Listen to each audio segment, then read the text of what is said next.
Assalamualaikum warahmatullahi wabarakatuh.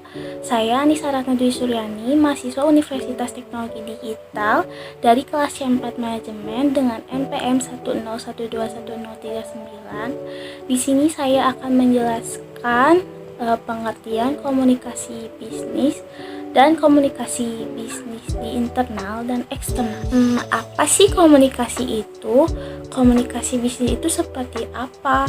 Bagaimana cara kita memperbaiki komunikasi dan seperti apa komunikasi internal dan eksternal?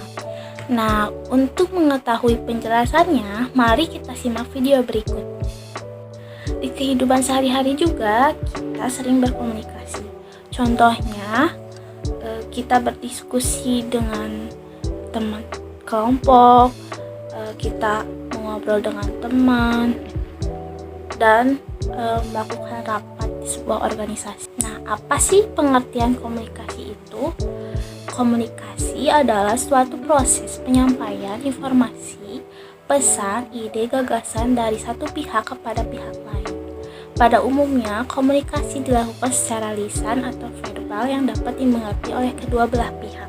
Komunikasi verbal merupakan salah satu bentuk komunikasi yang lazim digunakan dalam dunia bisnis untuk menyampaikan pesan kepada pihak lain baik secara tertulis maupun lisan.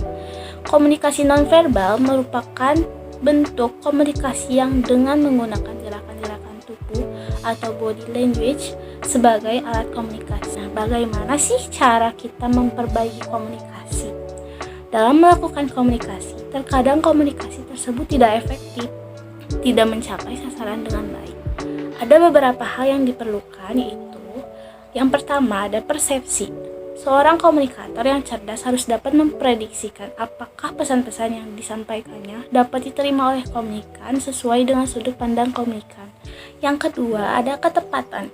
Secara umum, audiens mempunyai suatu kerangka berpikir yang jelas. Perlu adanya ekspresi agar komunikasi yang dilakukan tepat sasaran. Yang ketiga ada kredibilitas. Komunikator perlu memiliki suatu keyakinan dan optimis yang tinggi bahwa audiensnya adalah orang-orang yang dapat dipercaya. Yang keempat, ada pengendalian. Dalam komunikasi, audiens akan memberikan suatu reaksi atau tanggapan terhadap pesan yang disampaikan. Reaksi mereka dapat membuat komunikator tertawa, menangis, bertindak, mengubah pikiran, atau lemah lembut. Yang kelima, keharmonisan. Komunikator yang baik tentu akan selalu dapat menjaga hubungan persahabatan yang baik dengan audiens sehingga komunikasi dapat berjalan lancar dan mencapai tujuan. Nah, sekarang apa sih yang dimaksud komunikasi internal dan eksternal? Public relation atau PR adalah sebagai jembatan antara perusahaan atau organisasi dengan publiknya, terutama tercapainya mutual understanding, saling pengertian antara perusahaan dengan publiknya.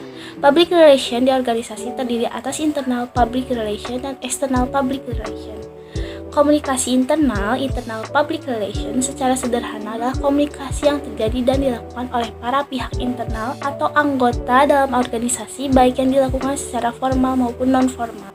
Tujuan komunikasi internal adalah untuk menyampaikan informasi, menghindari kesalahpahaman atau komunikasi, sarana menyampaikan aspirasi, dan untuk menyelesaikan konflik. Media yang dapat digunakan untuk komunikasi internal seperti majalah dinding, internet, koran, surat, buletin, dan lain-lain. Komunikasi external public relation merupakan bagian yang menangani permasalahan komunikasi dengan publik di luar organisasi.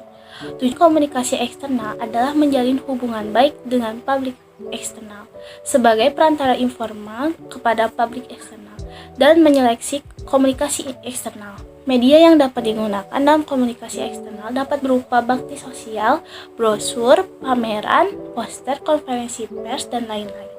Sekian penjelasan dari saya, semoga bermanfaat. Wassalamualaikum warahmatullahi wabarakatuh.